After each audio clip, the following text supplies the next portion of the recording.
हरे कृष्णा से भक्तों का स्वागत है आज की भगवत गीता क्लास में। मंगलाचरण करते हैं। ओम अज्ञानतिमिरान्धस्य ज्ञानंजन शलाकया चक्षुरुमितं येन तस्मै श्री गुरुवे श्री चैतन्य मनोभीष्टं स्थापितं येन भूतले स्वयं रूपः कदा मह्यं ददाति स्वपदान्तिकं वन्देऽहं श्रीगुरो श्रीयुतापदकमलं श्रीगुरून् वैष्णवांश्च श्रीरूपं साग्रजातं सहगण रघुनाथं वितं तं सजीवम् साधुवेतं सावधूतं परिजन सहितं कृष्ण चैतन्य देवं श्री राधा कृष्ण पादान सहगण ललिता श्री विशाखांत विशांचा हे कृष्ण करुणा सिंधु दीन बंधु जगतपते गोपेश गोपिका कांत राधा कांत नमस्ते तप्त कांचन गौरांगी राधे वृंदावनेश्वरी वृषभानुसुते देवी प्रणमामि हरिप्रिय वाञ्छाकल्पतरुभ्यश्च कृपा सिन्धुभ्य च पतितानां पावनेभ्यो वैष्णवेभ्यो नमो नमः। जय श्री कृष्णा चैतन्य प्रभु नित्यानंद श्री अद्वैत गदाधर श्रीवासादि गौर भक्तवृंद हरे कृष्णा कृष्णा कृष्णा हरे हरे हरे राम राम राम हरे हरे। रामाय रामभद्राय रामचंद्राय वेदसे रघुनाथाय नाथाय सीताय पतये नमः। नमः विष्णुपादाय कृष्णपृष्ठाय भूतले श्रीमते भक्तिवेदांत स्वामिने इति नामिने नमस्ते सारस्वते देवे गौरवाणी प्रचारिणे निर्विशेष शून्यवादी पश्चात देशतारिणे। हरे कृष्णा।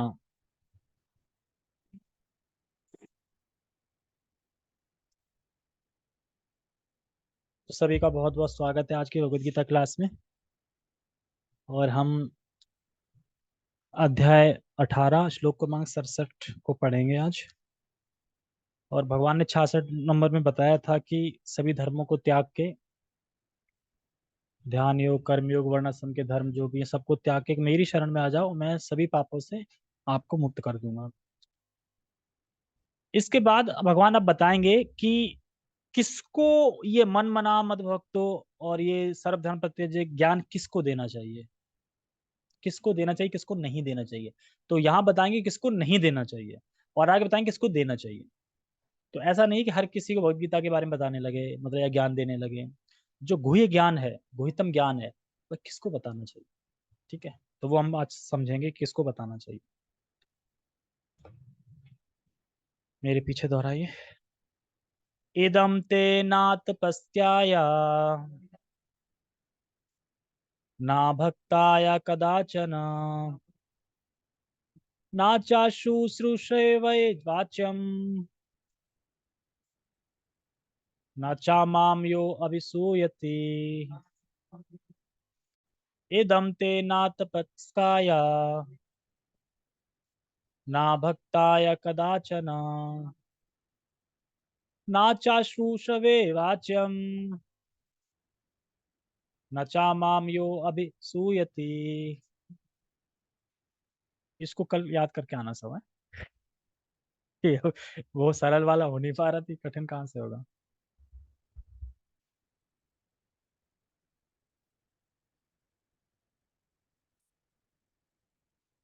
इदम ते नातपस्काय ना भक्ताय कदाचन।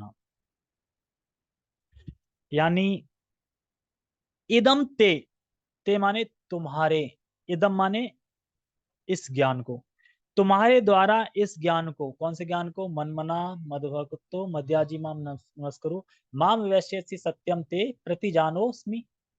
आगे क्या है, माम वैश्यसि सत्यम ते, हाँ प्रतिजानो प्रियोस्मि से, प्रियोस्मि में, हाँ याद है? श्लोक याद है, मतलब श्लोक याद है। अच्छा इसमें बता रहे हो, वही मैं कह रहा था। प्रियोस्मि में, ठीक है। तो ये वाला और कौन सा, सर्वधर्मान् परित्यज्य माम एकम शरणम व्रजा अहम त्वं सर्व पापेभ्यो मोक्षयिष्यामि मा शुचा। तो ये दोनों जो ज्ञान है, इदम ते, तो तुम्हारे द्वारा इस ज्ञान को, सर्वधनान वाले ज्ञान को, ना ना अतपस्काय, मतलब ना तपस्काय, ना तपस्काय मतलब है कि जिसके, उनके लिए जिनके पास तपस्या नहीं है उन्हें नहीं दिया जाना चाहिए। तो कह रहे हे अर्जुन, ये वाला ज्ञान उनको नहीं देना है जिनके लाइफ में कोई तपस्या नहीं है, जो 24 घंटे खाते रहते हैं पीते रहते हैं, कोई तपस्या नहीं है, आलसी। मतलब कि तपस्या नाम की कोई चीज नहीं है जिनके लाइफ में, उन्हें ये ज्ञान नहीं देना है, उनको नहीं बताना चाहिए। किनके लिए? उनके लिए जिनके पास तपस्या नहीं है। और कह रहा ना अभक्ताय कदाचना, और जो भगवान के भक्त नहीं है, या जिनकी वक्ता में श्रद्धा नहीं है, जो बोलने वाला है उसमें श्रद्धा नहीं है, और जो भगवान के भक्त नहीं है, उनको भी नहीं देना चाहिए। और किसको नहीं? और कह रहा ना चा चाशुषु शवे वाच्यम, यानी जो सेवा नहीं करना चाहते या सुनना नहीं चाहते, मतलब जो सुनना ही नहीं चाहते, यार मुझे नहीं सुनना, हाँ ठीक है होंगे लेकिन मुझे मुझे मत बता, मुझे नहीं सुनना है, ऐसा कोई बोलते ना, तो ऐसे ऐसे लोगों को, जो नहीं सुनना चाहते या सुनने की इच्छा ही नहीं रखते, उनको भी नहीं बोलना चाहिए ये ज्ञान। और सबसे इंपॉर्टेंट, इसको तो बिल्कुल नहीं बोलना चाहिए। कौन? ना चामाम यो अभिसूयति, ना चामाम, यानी ये जो मेरा ज्ञान है, ये नहीं नहीं, ना मतलब कि ये उनको भी, माम मतलब कि जो मुझसे, यो अभिसूयति, ओ अभिसूयति मतलब होता है कि जो द्वेष करते हैं, द्वेष करते हैं, जो मुझसे द्वेष करता है उनको भी ये ज्ञान नहीं दिया जाना चाहिए। तो किन किन को ज्ञान नहीं देना ये? तो भाई प्रीचिंग कैसे करेंगे? प्रीचिंग में तो यही आ रहे हैं ना लोग। जो तपस्या नहीं करता उसको नहीं देना चाहिए, जो भक्त नहीं है उसको नहीं देना चाहिए, जो सेवा नहीं करना, सुनना ही नहीं चाहता, और लास्ट, जो द्वेष करता है भगवान को। याद रखना, पीछे के जो तीन है ना, वो तो चलो आप प्रसाद खिला के एक बार कृष्णा बोल दिया आ जाएंगे, लेकिन जो द्वेष करता है ना, वो नहीं आएगा, क्योंकि वो भगवान को सामान्य पुरुष मानता है। और भगवान भगवान क्यों हो गए? मैं भगवान हूँ। भगवान को इतनी इज्जत क्यों मिल रही है? मतलब द्वेष, है ना, सहन नहीं कर पाना, क्या बोलना। हाँ, तो हमें किसकी शरण में जाना चाहिए? उस निराकार ब्रह्म की शरण में जाना चाहिए जो कृष्ण के अंदर से बोल रहा था। तो ये कौन है? द्वेषी भगवान के, समझे? तो इनको ज्ञान नहीं बताना चाहिए। तो ये ज्ञान हमें इन लोगों को नहीं देना चाहिए, बता दिया। तो फिर प्रीचिंग किसको करें? कैसे करें प्रीचिंग? फिर तो कर ही नहीं पाएंगे। अब क्या पता कौन कैसा है, क्या पता चल रहा है उसकी लाइफ में तपस्या है कि नहीं है ना? तो वही सब चीज समझेंगे तो फिर हम क्या करें। तो कुछ लोग तो ऐसे होते हैं कि इस जन्म में तो चलो तपस्या नहीं करी है, लेकिन हो सकता है कि पिछले जन्म की कोई पुण्य तपस्या रही हो, है ना। मान लो कि इस जन्म में तो कोई पता कर लिया कोई तपस्या नहीं थी, फिर भी भक्ति में जुड़ गए। कैसे? पिछले जन्म से कोई तपस्या थी, कोई पुण्य था जो फलीभूत हो गया तो जुड़ गए, है ना, ऐसा भी होता है। और जब भी हम गीता के प्रवचन सुनते हैं मंदिर में या कोई करते हैं, तो उसमें बहुत सारे भक्त ऐसे होते हैं कि जो विश्वास करते हैं, हाँ सही चीज है, सही बोलना चाहिए, यानी उन्हें बोलना चाहिए, उन्हें बता देना चाहिए ना। क्योंकि इसीलिए जो सामाजिक प्रवचन होते हैं उसमें तो हम कुछ नहीं कर सकते, उसमें तो कोई भी कहीं भी आके बैठ सकता है, भले वो तपस्या हो लाइफ में या नहीं हो। लेकिन एक चीज देखनी चाहिए, अगर वो आके कथा में बैठ रहा है तो कुछ तो है, तब बैठ रहा है आगे, नहीं तो बैठ ही नहीं पाता। बैठता और तुरंत भाग जाता। लेकिन बैठ के सुन रहा है तो यानी वो जानता है कि कुछ तो ये सही चीज है, कुछ तो बता रहे हैं, ये सुन लेते हैं, तो कुछ है उसका। तो हम जब बताना स्टार्ट करते हैं धीरे धीरे वो भक्ति में प्रोग्रेस करने लगता है। और भगवान ने तो मना किया है कि इन चारों चीजों, चार लोगों को नहीं देना है। लेकिन भक्त लोग भगवान की कृपा के लिए और मर्सीफुल होते हैं भगवान से ज्यादा भी। भगवान कहते हैं देखो, मैंने बता दिया ना, इन इनको नहीं देना है। अब बताओ, अब भगवत गीता डिस्ट्रीब्यूट कर रहे हैं, मान लो भक्त, अब कोई आ गया, कोई तपस्या नहीं उसकी लाइफ में, बताते हैं ना भगवत गीता के बारे में, बताते हैं कि बताते हैं भगवत गीता में भगवान ने अर्जुन दिया। अब भगवान कहते देखो मत बताओ। अब भक्त कहते भगवान ठीक है, लेकिन अब मैं तो बताऊंगा। भगवान कहते चल ठीक है कोई नहीं, बता दे। कहने का मतलब ये है कि भगवान ने मना किया, लेकिन भगवान के जो भक्त होते हैं, जो शुद्ध भक्त होते हैं, वो और मर्सीफुल होते हैं भगवान से ज्यादा भी। भगवान ने मना किया मत बताओ, लेकिन भक्त चाहता है कि यार कैसे भी इसका उद्धार हो जाए, कैसे भी जुड़ जाए भक्ति। तो भक्त और मर्सीफुल हो गए कि नहीं भगवान से भी ज्यादा, इस प्रकार से। क्योंकि भगवान तो मना कर रहे हैं कि इन चार लोगों को मत देना, तो इसके हिसाब से फिर चार लोगों को हम दे नहीं सकते, तो वो तो भक्ति में जुड़ेंगे ही नहीं कभी। लेकिन भक्त अपने मर्सीफुल से कुछ नहीं कर सकते, प्रसाद तो खिला ही देते हैं कि ठीक है प्रभु जी आप हरे कृष्णा प्रसाद खाइए, हरे कृष्णा तो बोल ही देते हैं। तो एक जिसने एक बार हरे कृष्णा भी बोला है, वो कभी ना कभी चल के भक्त तो बनेगा ही बनेगा, क्योंकि एक बार उसके मुंह से हरे कृष्णा निकला, तो आगे चल के भक्त बनेगा ही बनेगा। तो अगर हम देशी लोगों को बताएंगे तो देशी लोग क्या बोलेंगे? अरे कृष्ण कृष्ण कृष्ण, पूरी भगवत गीता में कृष्ण कृष्ण कर दिया है आपने, ना मैं नहीं मानता कृष्ण को। ऐसे लोग भक्ति को स्वीकार ही नहीं करेंगे, तो ऐसे लोगों को नहीं बताना है। जो भक्ति को स्वीकार ही नहीं करना चाहते, और जो वक्ता है उसमें श्रद्धा ही नहीं है, और सुनना ही नहीं चाहते, ऐसे लोगों को बिल्कुल नहीं बताना है।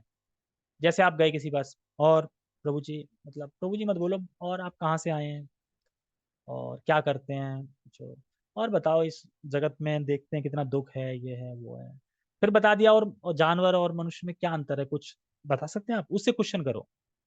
तो अगर वो इंटरेस्टेड है, करता रहेगा, तो आगे चल के धीरे धीरे आप आ जाओगे आत्मा पे, परमात्मा पे धीरे धीरे। लेकिन पहले स्टार्ट जनरली क्वेश्चन आंसर से करोगे। लेकिन जो सुनना ही नहीं चाहता, भाग रहा है देख के, सुनना नहीं चाहता, या जिसकी श्रद्धा नहीं, उसको नहीं बताना, कहने का मतलब ये है। तो ऐसे हम जज कर सकते हैं किसी को कि हाँ ये थोड़ा सुनना चाहता है या नहीं सुनना चाहता है। और भारत में वैसे अक्सर लोग गीता को सम्मान करते हैं, और मतलब किसी न किसी आदत में पड़े हैं, लेकिन गीता को फिर भी देखते हैं ना, गीता को देख के ऐसे तो कर ही लेते हैं, है ना, भले ही नहीं सुने। तो भारत में ऐसा है। तो ये यहाँ पे बता रहा है कि पर हम अक्सर, हम जब भी ज्ञान देते भी हैं, तो जब हम गीता बताते हैं, लोग मिलते हैं, तो हम दे देते हैं ज्ञान, क्योंकि भक्त कृष्ण की कृपा को बांटने वाले होते हैं, इसलिए उनका स्थान एक अलग ही स्थान है भक्तों का। क्यों? क्योंकि भगवान की कृपा को बांट रहे हैं। भगवान ने कृपा तो दे दी, कहाँ? गीता में बता के। अब उस गीता की कृपा को बांट कौन रहा है? भक्ति तो बांट रहे हैं ना। तो वही है। तो भगवान मना करते हैं, मत दे इसको, इन चार लोगों को, फिर भी भक्त दे देते हैं। लेकिन इन सब में, तीनों में डेंजर कौन सा है? द्वेषीवाद। बाकी तो मान लो कि पापी भी है, भगवान कह रहे हैं ना पिछले श्लोक में, पापी है तब भी मेरी शरण में आ जाओ, मैं पापों को मुक्त कर दूंगा। लेकिन भगवान ये नहीं बोला कि द्वेषी हो तब भी आ जाओ। ये नहीं बोला मैं तुम्हारे देश को अब खात्मा कर दूंगा, खात्मा कर दूंगा, एक तरीके से, इस तरीके से बोला। टेक्स्ट पढ़ते हैं।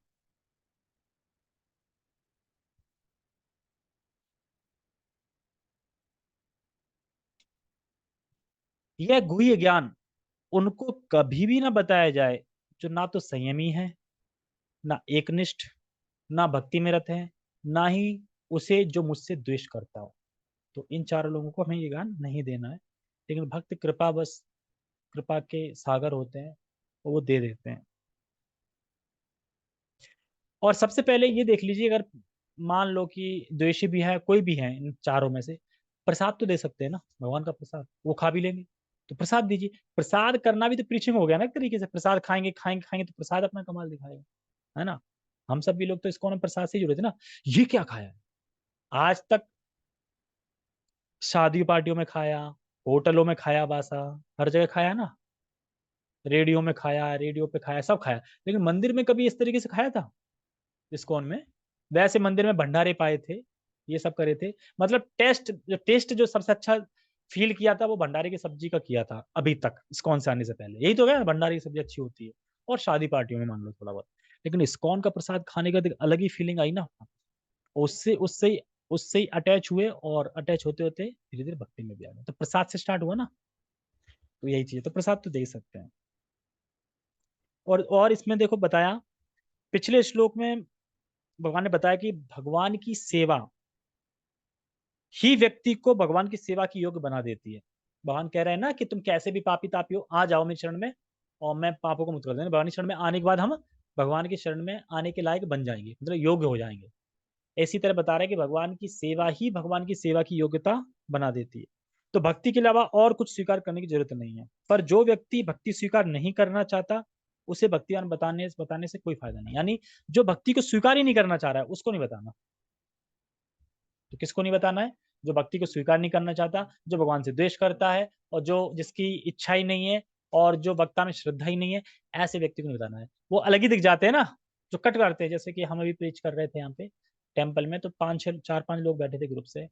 एक कह रहा था, सुन ही नहीं रहा था बिल्कुल मन लगा, कह रहा कि मुझे ये सब नहीं, मैं तो इतना जानता हूँ, मैं जो कुछ भगवान से मांगता हूँ वो दे देते हैं मुझे, बस मैंने जो कुछ मांगा है मुझे मिल गया भगवान से। बात, भगवत गीता फोन में लगा आराम से बोलता जा रहा। तो ऐसे लोगों को फिर स्टॉप देना ही नहीं चाहिए, बताना ही नहीं चाहिए। क्यों? सुनना ही नहीं चाहते ना। जो सुनना चाहे उन्हीं को तो बताओगे ना इस प्रकार से। तो जो नहीं सुनना चाहते उसे यह ज्ञान नहीं देना चाहिए। अगर कोई व्यक्ति अयोग्य है, तो उसको नहीं बताना चाहिए।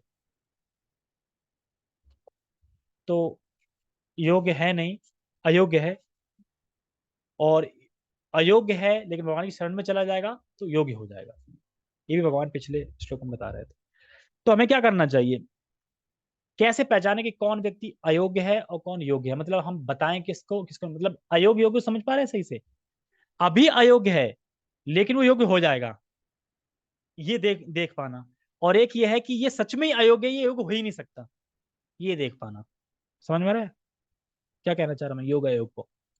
अयोग्य है कोई, अयोग्य है कोई, लेकिन हमें ये देख पा रहे हैं कि अयोग्य अभी है लेकिन योग्य हो जाएगा, क्योंकि इसकी कैपेसिटी दिख रही है, बात करने तरीका दिख रहा है। लेकिन कोई कोई अयोग्य है और हम देख सकते हैं वो योग्य हो ही नहीं पाएगा, तो उसको नहीं बता। तो योग अयोग, तो योग अयोग कैसे पहचाने, इसमें बता रहे हैं कि जो भक्ति स्वीकार ही नहीं करना चाहते वो अयोग्य है। और भले ही अयोग्य है लेकिन आपने बताया वो श्रद्धा से कर रहा है, हाँ हम तो पतित हैं बिल्कुल, लेकिन आप सही कह रहे हैं, हम करेंगे कोशिश, यानी वो योग्य हो जाएगा। अगर तपस्या नहीं है फिर भी तपस्या क्रिएट हो जाती है, जैसे कि अभी इसमें आगे आएगी तब बताऊंगा। अभक्ता है, जिसे अभक्ता है बताया ना सब अभक्त, तो अभक्त का मतलब है अभक्त ये भी सोचता है अरे इन्हें क्या आता है, इनसे ज्यादा तो मैं जानता हूँ। जो बोल रहा है उसमें श्रद्धा ही नहीं है, और हम बैठे बैठे सोच रहे हैं इनसे ज्यादा तो मुझे आता है, तो क्या फायदा है इनसे ऐसे बोल के। अब जिसने अपना गिलास ये उल्टा कर रखा है, पानी भरा जाएगा उसमें? हम्म? तो अभक्ति ये वही लोग होते हैं, आ भी जाएंगे कथा में तो उल्टा गिलास करके बैठेंगे, तो कैसे समझ में आएगा, नहीं समझ में आएगा। हो जाएगा पूरा श्लोक आज? नहीं हो जाएगा तो क्या कर देंगे, है ना। तात्पर्य, जिन लोगों ने तपस्यामय धार्मिक अनुष्ठान नहीं किए हैं, जिन्होंने कृष्ण भावनामृत में भक्ति का कभी प्रयत्न नहीं किया, जिन्होंने किसी शुद्ध भक्ति की सेवा नहीं की, तथा विशेषतया जो लोग कृष्ण को केवल ऐतिहासिक पुरुष मानते हैं या जो कृष्ण की महानता से द्वेष रखते हैं, उन्हें यह परम गुह्य ज्ञान नहीं बताना चाहिए। प्रभुपाद ने एक लाइन में ही चारों बता दिए, चार प्रकार के देना नहीं चाहिए सबको बता दिए। कौन से? ना तपस्काया मतलब तपस्या धार्मिक अनुष्ठान नहीं किए जिन्होंने, ना तपस्काया, ना भक्ताया कृष्ण भावना में भक्ति का प्रयत्न ही नहीं किया है, जिसने कर ही नहीं रहा है, आश्रु श्रशवे यानी शुद्ध भक्ति की सेवा नहीं की, और अभय सुयति यानी कृष्ण को ऐतिहासिक पुरुष मानते हैं, यानी द्वेष करते हैं, एक सामान्य पुरुष, यानी द्वेष करना ही होगा, भगवान नहीं स्वीकार कर रहे। जैसे प्रभु जी एग्जाम्पल नहीं दे रहे, एक बूढ़ी माँ थी, माता जी थी, 3 साल से उनकी कथा सुन रही थी, और 3 साल बाद क्या बोलती हैं, कथा तो बहुत अच्छी करते हैं, बहुत अच्छी भी लगती है, लेकिन कृष्ण को बार बार परम भगवान क्यों बोलते हैं, और भी तो है, यानी कृष्ण से तो वैसे कृष्ण को ही क्यों अकेला बोला जा रहा है, बार बार कृष्ण बोलते थे, अरे कभी विष्णु भी बोल दो, कभी कुछ और भी बोल दो, है ना, कभी कभी दुर्गा भी बोल दिया करो, दुर्गा भगवान। तो इस तरीके से एक, अब मैं बिल्कुल भूल रहा हूँ कौन सी कथा में सुना था कि एक नेचुरली ही हमारे मुंह से ना भगवान शब्द निकलता है, ये भगवान, मतलब कभी ये नहीं निकलता ये दुर्गा, ये गणेश, पता नहीं किस सब्जेक्ट में बता रहे थे, बिल्कुल फिट बैठ रहा था एकदम सही है कि हाँ ऐसा होता है। जो दुर्गा का भक्त भी होगा, दुर्गा की पूजा भी करता होगा, और ऐसे सिचुएशन बता रहे थे, उस सिचुएशन में दुर्गा का नाम नहीं आएगा, वो भगवान का ही आएगा, तो उससे भी समझ लेना चाहिए इंसान को भगवान कौन है। मतलब भगवान मतलब दुर्गा, और उनका होगा फिर भी उनका नाम आता, मैं भूल रहा हूँ कि किस बात के ऊपर कहते थे, चलो भूल रहे हैं तो कोई बात नहीं। तो यहाँ पे बता रहे हैं कि ऐसे व्यक्ति को ज्ञान नहीं देना चाहिए, ज्ञान देने का फायदा क्या होगा, अगर ऐसे व्यक्ति को ज्ञान देंगे तो ज्ञान देने का फायदा क्या होगा, कि ज्ञान देने का कोई फायदा नहीं होगा, ये होगा श्रम एवं ही केवलम होगा। तो भगवान ने यहाँ पे 3 चीजें बताई हैं, गुही ज्ञान, गुहितर ज्ञान और गुहितम ज्ञान। आप बताओ गुही ज्ञान मतलब क्या, गुहितर ज्ञान क्या, और गुहितम ज्ञान क्या,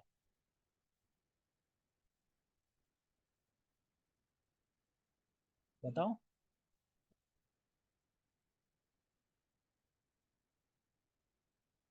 हम्म, और हाँ पूछा है मैंने, बताना है।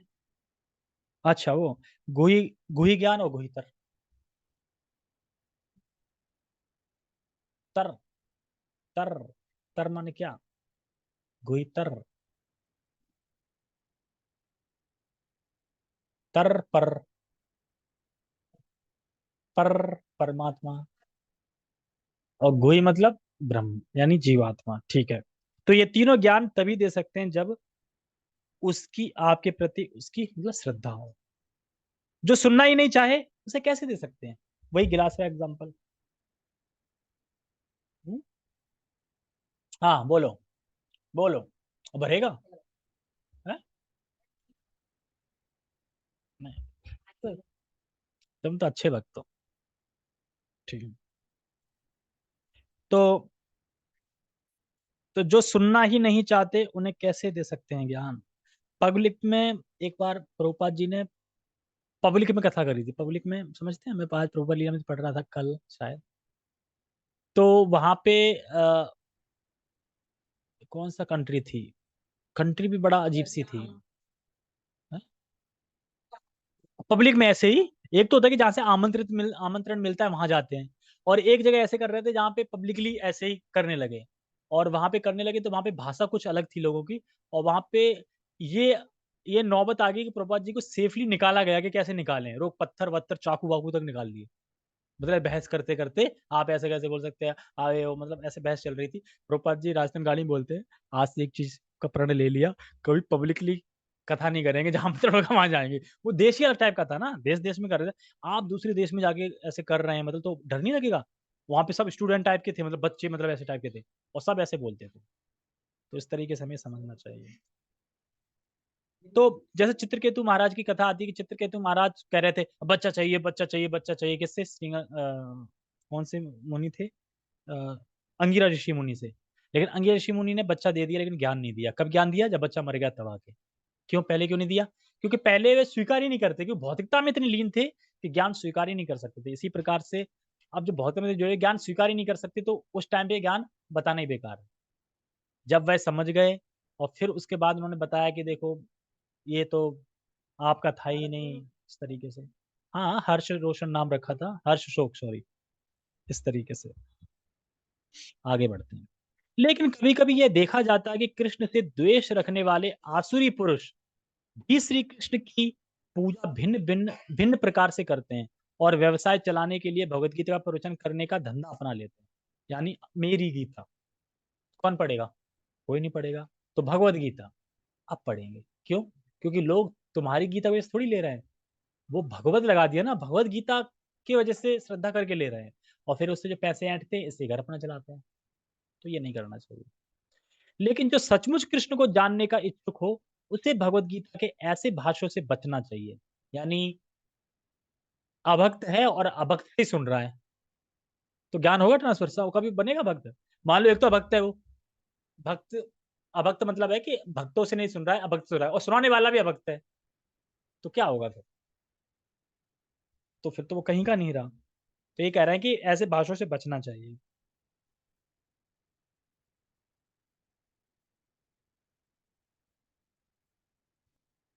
और ऐसी गीता पढ़ के कौन भक्त बना है? जो लोग अपनी टीका कर देते हैं, कि विभिन्न टीका है ना इस भारत में, जगत में, मतलब भगवत गीता की। लेकिन क्योंकि अभक्तों ने टीका करी है ना, तो उनसे पढ़ के कोई भक्त भी नहीं बना। लेकिन प्रभुपाद जी ने टीका करी है, उसमें कितने भक्त बन गए? दिख रहा है ना सामने। यानी शुद्ध टीका है। इससे भी हम समझ सकते हैं। वास्तव में कामी लोग भगवत गीता के प्रयोजन को नहीं समझ पाते। यदि कोई कामी भी ना हो और वैदिक शास्त्रों द्वारा आदिष्ट नियमों का दृढ़ता पूर्वक पालन करता हो, लेकिन यदि वे भक्त नहीं है, तो वह कृष्ण को नहीं समझ सकता। और यदि वह अपने को कृष्ण भक्त बताता है, लेकिन कृष्ण भावनावित कार्यकलापों में रत नहीं रहता, तब भी वह कृष्ण को नहीं समझ पाता। ये समझे? बोल रहे हैं कि हम भक्त हैं, लेकिन क्या हम अंदर से सच में भक्त हैं?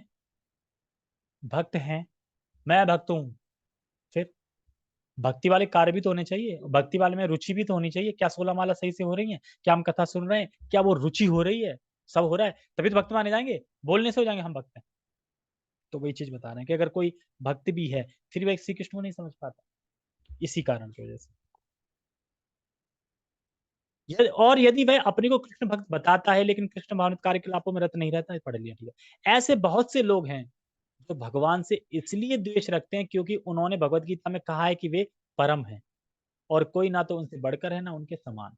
अब बोलो इसलिए द्वेष करते हैं कि उनने ये क्यों बोला कि उनके समान कोई नहीं है, उनसे बढ़कर कोई नहीं। ये क्यों बोल दिया?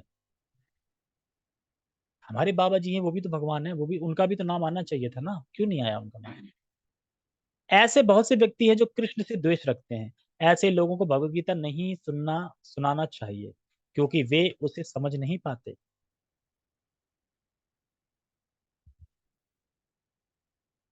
तो क्यों नहीं समझ पाते? क्योंकि भक्ति नहीं है, भक्तों का संग नहीं है। श्रद्धा विहीन लोग भगवत गीता तथा कृष्ण को नहीं समझ पाएंगे। शुद्ध भक्त से कृष्ण को समझे बिना किसी को भगवत गीता की टीका करने का साहस नहीं करना चाहिए। ये सबके लिए इंपॉर्टेंट है जो प्रीचिंग करेंगे, कि कभी भी कोई अगर भगवत गीता के बारे, किसी श्लोक के बारे में सोचता है कि अब बताइए कुछ, आप अपनी क्या समझावट है इसकी बताइए, तो कभी अपना मत नहीं देना चाहिए, अपना मन नहीं बताना चाहिए कभी। जो शास्त्रों से सुना है, जो आचार्य ने बोला है, उतना ही बताना चाहिए। अपना नहीं बताना चाहिए कि मेरे हिसाब से तो इस श्लोक का अर्थ ये होना चाहिए। फिर तो वो अलग चला गया ना, मैं तुम्हारे हिसाब से ये अर्थ होना चाहिए। जैसे कि कृष्ण कहते हैं कृष्ण कहते हैं भगवत गीता में भक्ति योग सर्वश्रेष्ठ है, पर मेरा कहना यह है, मेरा मानना यह है, जैसा आज अभिषेक प्रभु ने वीडियो बनाई थी ना, उसमें एक वर्ड बोला था ना, मेरा कहना यही है कि भगवत गीता पहले पढ़नी चाहिए।